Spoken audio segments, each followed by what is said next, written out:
Non collusive market. इसके अंदर क्या होता है, कोलिजिव मार्केट क्या होता है, कोलिजन करना यानी कि एक दूसरे के साथ मिलके काम करना। और नॉन कोलिजन के अंदर क्या होता है कि हम क्या करते हैं, सेपरेटली काम करते हैं, किसी के साथ ग्रुप नहीं बनाते हैं। तो ये जो पॉइंट्स हैं इस मार्केट में बहुत ही ज्यादा इंपॉर्टेंस रखते हैं, इसलिए हम इस पॉइंट को थोड़ा सेपरेटली डिस्कस करते हैं। वन बाय वन इनके पॉइंट, कुछ पॉइंट्स हैं जिनके बेस पर हम इसको डिफरेंशिएट कर सकते हैं, इसको स्टडी करते हैं। फर्स्ट हमारा पॉइंट क्या है, firm might decide to collaborate together and not compete with each other. यहाँ पे क्या होती है, जितनी भी फर्म्स होती हैं, जितनी भी सेलर्स होते हैं, वो डिसाइड करते हैं कि हम क्या करेंगे, एक दूसरे के साथ कोलैबोरेट हो जाएंगे, मिलकर काम करेंगे और एक दूसरे के साथ कंपटीशन नहीं करेंगे। वहीं अगर आप नॉन कोलिजन में देखते हैं तो फर्म डिसाइड करती है कि हम एक दूसरे के साथ कंपटीशन करेंगे और किसी भी तरीके का कोई ग्रुप नहीं बनाएंगे।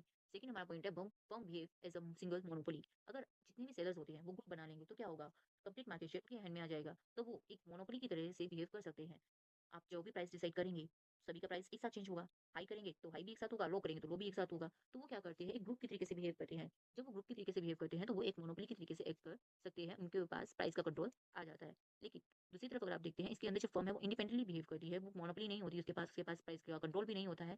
और ये जो सिचुएशन होती है कंज्यूमर के पॉइंट ऑफ व्यू से बहुत ही बेटर रहती है, क्योंकि अगर मोनोपोली होगी तो उनके पास प्राइस को लेके, फीचर्स को लेके, क्वालिटी को लेके, हर चीज को लेके क्या होता है, कंट्रोल होता है।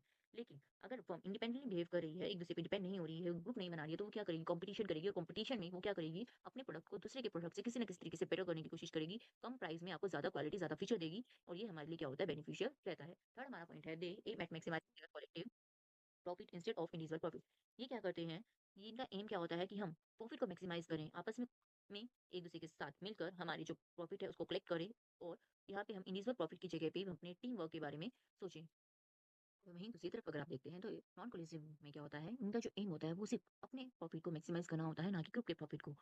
एग्जाम्पल के तौर पे आप समझ सकते हैं, कॉलेज में आप अगर एग्जाम्पल देखें तो हम क्या करते हैं, कार्डल फॉर्मेशन एंड प्राइस लीडरशिप। कार्डल्स बना लेते हैं, सभी जो सेलर्स होते हैं अपने ग्रुप बना लेते हैं और प्राइस को लीड करते हैं, प्राइस को अपने अकॉर्डिंग डिसाइड करते हैं, उसको इंक्रीज कर देते हैं या फिर उनको आप किसी भी तरीके से मैनिपुलेट कर सकते हैं। लेकिन नॉन कॉलेजिव में ऐसा नहीं होता। इसके अंदर आप एग्जाम्पल में देख सकते हैं, प्राइस रिजिडिटी, इनकी डिमांड कर्व। इसके अंदर क्या होता है, जो प्राइस होता है वो रिजिड होता है, उनका प्राइस पे इतना कंट्रोल नहीं होता, उनको कॉम्पिटिटर्स को देखना पड़ता है, सेलर्स को। और हमारा जो डिमांड कर्व है वो किस तरीके का निकल के आता है, डिमांड कर्व में किंग निकल के आता है। इसके अंदर आप देखते हैं कि जो हमारा जो प्राइस है, अगर कोई सेलर प्राइस बढ़ाता है तो उसके रिस्पॉन्स में बाकी के जो कॉम्पिटिटर्स हैं वो अपने प्राइस को राइज नहीं करते हैं। और जिस कॉम्पिटिटर ने प्राइस को बढ़ाया है, जिस सेलर ने प्राइस को बढ़ाया है, उसकी जो डिमांड है, डिमांड कर्व है, उसके जो बायर्स हैं वो दूसरे कॉम्पिटिटर के पास शिफ्ट हो जाते हैं। वहीं दूसरी तरफ अगर कोई भी कॉम्पिटिटर अपने प्राइस को कम करता है, कोई सेलर प्राइस को कम करता है, तो बाकी के जो सेलर्स होते हैं वो भी अपने प्राइस को कम करना शुरू कर देते हैं। ये हमारा एक इंपॉर्टेंट पॉइंट था। अब